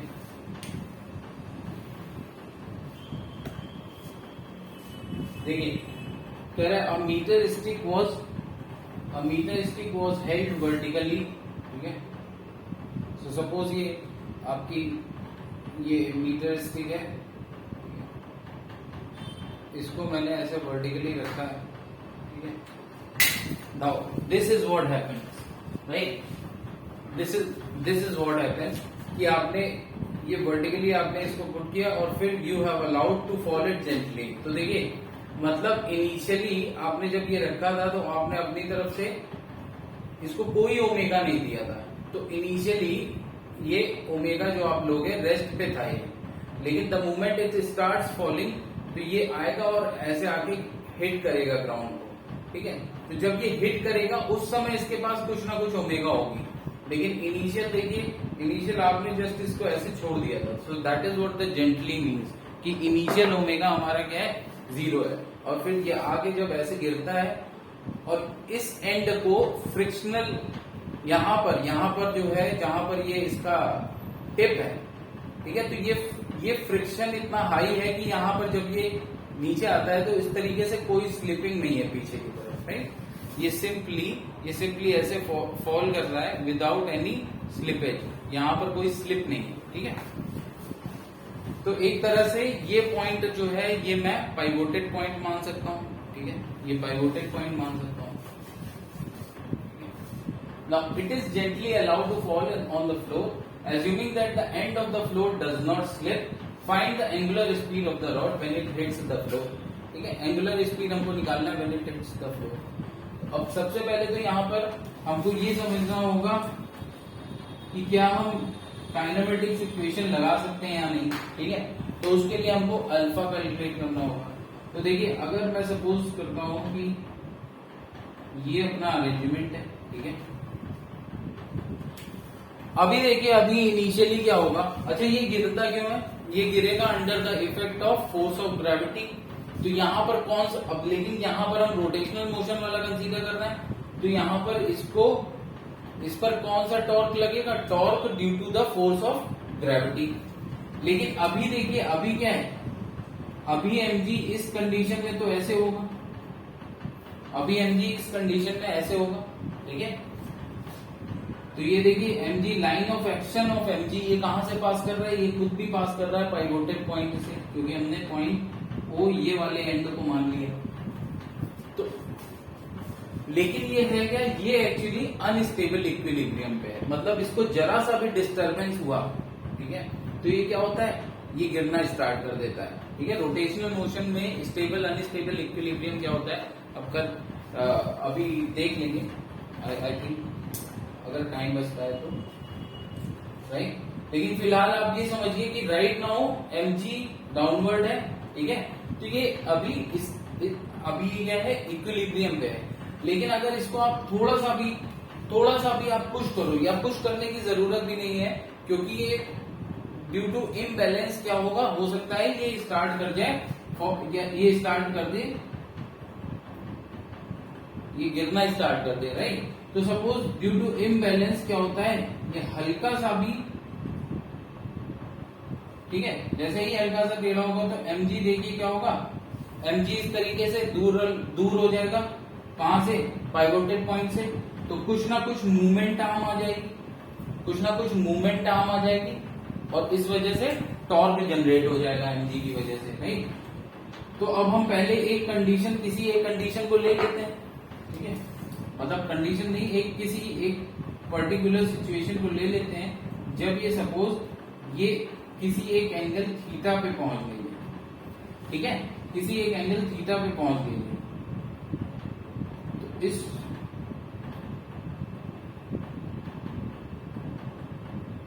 देखिए, ये आपकी जो rod है, ये by an angle theta move कर गई है. By an angle theta ये रोटेट कर गई है. ठीक है, इस तरह. तो अगर ये by an angle theta rotate कर गई है, तो अब देखिए ये mg इस तरीके से लग रहा होगा. ठीक है, mg इस तरीके से लग रहा होगा, और ये मूवमेंट आर्म इसकी क्या हो गई, अगर ये टोटल डिस्टेंस, इसकी टोटल लेंथ अगर मैं l लूं, ठीक है, इसकी टोटल लेंथ अगर मैं l लूं, तो अब ऑब्वियसली अगर मैं ये मीटर स्टिक को यूनिफॉर्म रॉड ले रहा हूं, तो देखिए ये क्या हो जाएगा, ये जो सेंटर ऑफ मास की पोजीशन है या सेंटर ऑफ ग्रेविटी की, वो इसके एग्जैक्ट मिड पॉइंट पे होगी. ठीक है, तो ये देखिए OC हमारा क्या हो जाएगा, OC हमारा हो जाएगा L/2. ठीक है, अब ऑब्वियसली मूवमेंट आर्म क्या हो जाएगा, मूवमेंट आर्म ये हो जाएगा.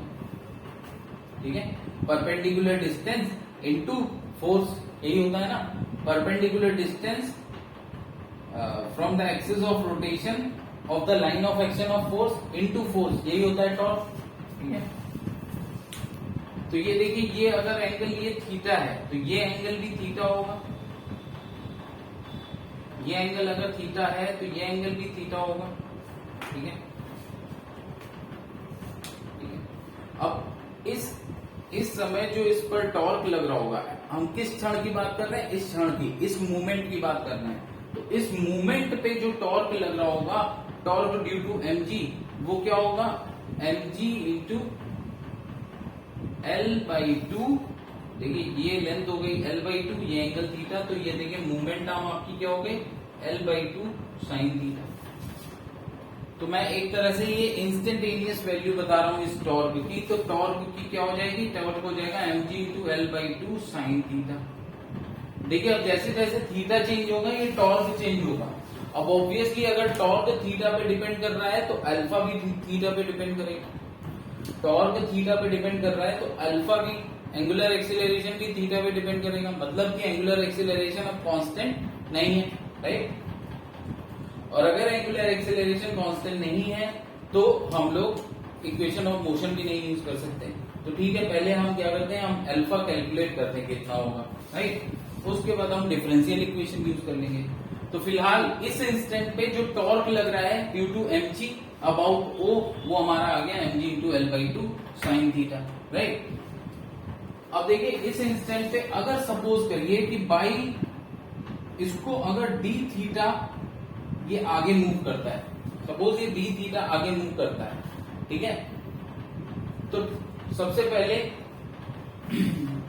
अच्छा ये जो इस इंस्टेंट पे अगर मैं इस इंस्टेंट पे जो हमारा एक्सीलरेशन अगर मैं अल्फा मान लूं, ठीक है, इस इंस्टेंट पे इस मूवमेंट पे अगर मैं अपना एंगुलर एक्सीलरेशन अल्फा मान लूं, so torque is equal to I alpha मैं लगा सकता हूं, क्योंकि मैं सारी इक्वेशन इस इंस्टेंट के लिए लगा रहा हूं, इस इंस्टेंट के लिए। तो torque is equal to I alpha लगा रहा हूं, ठीक है, आई अल्फा हो जाएगा, जहां पे अल्फा क्या है, इस इंस्टेंट पे इस बॉडी का एंगुलर एक्सीलरेशन, और आई क्या है, इस बॉडी का movement of inertia about this axis, ठीक है, about the axis passing through this point O, ठीक है। अब देखिए ये एक तरीके की मीटर स्टिक है, तो हम पढ़ चुके हैं कि ये एक तरीके का क्या हो गया, रॉड बार। तो यूनिफॉर्म हमने ऑलरेडी मान लिया है, तो इसका moment of inertia about one of its and I, वो क्या होता है ml स्क्वायर बाई 3। तो ये क्या हो जाएगा ml square by 3 into alpha.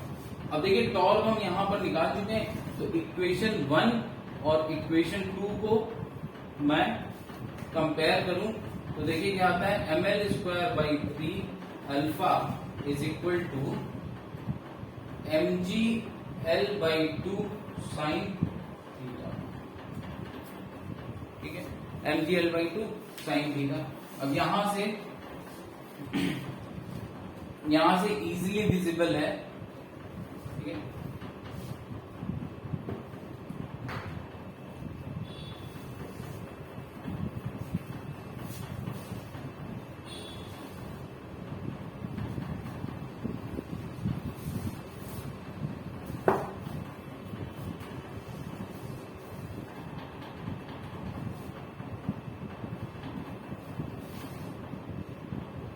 यहां से इजीली विजिबल है क्या कि अल्फा हमारा क्या आ जाएगा, अल्फा हमारा आ जाएगा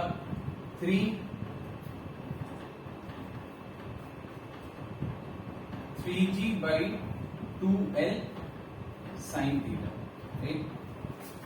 mm कैंसिल हो गया, 3g एक l कैंसिल हो गया, तो बाई 2l साइन थीटा, ये हमारा अल्फा आ गया। तो अल्फा देखिए हमारा वेरिएबल है, कांस्टेंट नहीं है, थीटा पे डिपेंड कर रहा है, ठीक है। अच्छा अगर मैं अब यहां पर एक चीज समझूं कि सपोज ये by angle D theta move करता है, ठीक है, तो इस इंस्टेंट के लिए मैं अपना अल्फा कांस्टेंट मान सकता हूं, ठीक है, मैं अपना अल्फा की वैल्यू कांस्टेंट मान सकता हूं। और इसी इंस्टेंट पे जो small change in angular velocity होगा वो क्या होगा, डी ओमेगा। तो इस स्मॉल चेंज के लिए और स्मॉल टाइम पीरियड के लिए मैं अपना अल्फा फिलहाल कांस्टेंट मान सकता हूं। अल्फा को मैं क्या लिख सकता हूँ, D omega by d T, जो कि हमारा क्या आ गया है 3g by 2l sine theta, ठीक है। अब देखिए अभी तो हम इसको क्या कर सकते हैं, अभी तो हम इसको इंटीग्रेट कर नहीं सकते हैं, क्योंकि यहाँ पे टाइम के रेस्पेक्ट में इंटीग्रेट कैसे करेंगे, थीटा तो हमको टाइम के रेस्पेक्ट में कोई वैल्यू दी नहीं गई। तो देखिए एक मैनिपुलेशन हम कर सकते हैं कि D omega by d theta से लेफ्ट हैंड साइड में डी थीटा से डिवाइड कर दो और डी थीटा से ही मल्टीप्लाई कर दो और उसको रीअरेंज करके लिख दो। डी थीटा से मल्टीप्लाई, डी थीटा से डिवाइड और उसको रीअरेंज करके लिख दीजिए, so you will get this expression.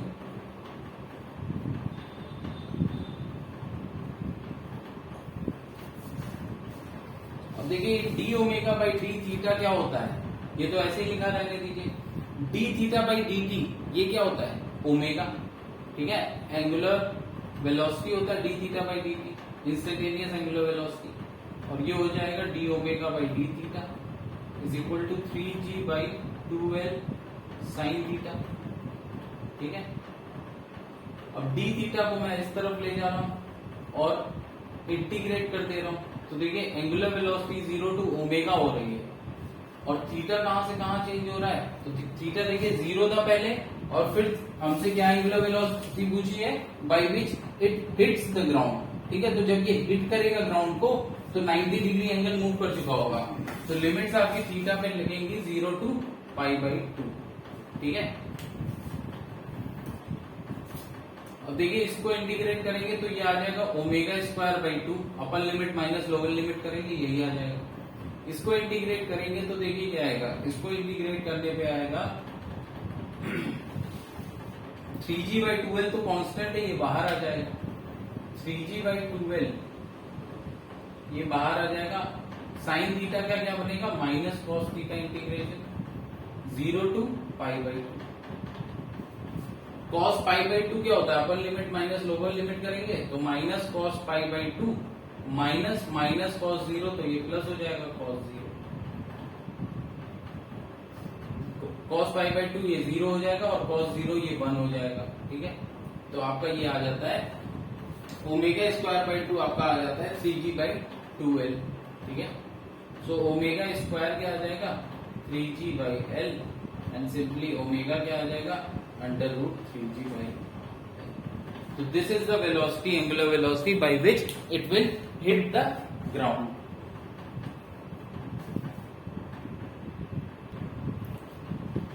देखिए जब हमने पोटेंशियल एनर्जी में इक्विलिब्रियम, टाइप्स ऑफ इक्विलिब्रियम की बात की थी, तो टाइप्स ऑफ इक्विलिब्रियम बेसिकली वहां पर क्या थे, हमने ट्रांसलेशनल बेसिकली हमने क्या देखा था, ट्रांसलेशनल मोशन के लिए टाइप्स ऑफ इक्विलिब्रियम। ठीक है, अब यहां पर हमारा टाइप्स ऑफ इक्विलिब्रियम, अगर मैं रोटेशनल इक्विलिब्रियम की बात कर चुका हूं कि रोटेशनल इक्विलिब्रियम में हम लोग नेट टॉर्क देखते हैं। नेट टॉर्क अगर 0 है बॉडी पे तो body is in rotational equilibrium. लेकिन रोटेशनल इक्विलिब्रियम भी 3 तरीके के होते हैं, stable, unstable and neutral. Stable equilibrium हमने देखा था कि वो इक्विलिब्रियम होता है जहां पर बॉडी अगर रखी है और अगर मैं बॉडी को हल्का सा डिस्प्लेस करता हूं तो body will come to its initial position again. मतलब अगर मैं बॉडी को जरा सा डिस्प्लेस करूं और बॉडी अगर स्टेबल इक्विलिब्रियम पे थी तो बॉडी वापस अपनी पोजीशन को रीगेन कर लेगी। तो रोटेशन में देखिए वो स्टेबल इक्विलिब्रियम क्या है, देखिए ये। ठीक है, इस समय अगर मैं बॉडी को जरा सा भी डिस्प्लेस करूं, ठीक है, इस समय अगर मैं बॉडी को जरा सा भी डिस्प्लेस करता हूं तो देखिए बॉडी वापस अपनी पोजीशन को रीगेन कर रही है। ठीक है, तो ये रोटेशनल इक्विलिब्रियम में, स्टेबल इक्विलिब्रियम में एक तरह से आप देख सकते हैं।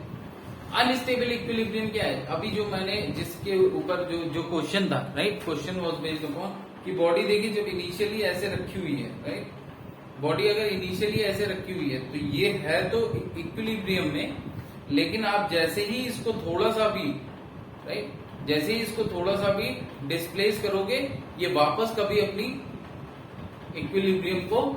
इक्विलिब्रियम पोजीशन को गेन नहीं करेगी। तो ये एक तरह से क्या है, ये अनस्टेबल इक्विलिब्रियम पे थी। ठीक है, this was a unstable equilibrium, मतलब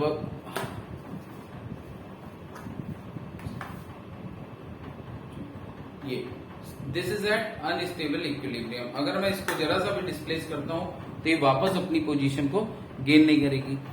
अब यहां पर न्यूट्रल इक्विलिब्रियम होता क्या है, न्यूट्रल इक्विलिब्रियम होता है कि बॉडी को अगर मैं डिस्प्लेस करता हूं तो ये ना ये रेस्ट पे, अपनी न्यू पोजीशन पे, रेस्ट पे सेटल हो जाएगी। मतलब न्यू पोजीशन पे आप अपने जो है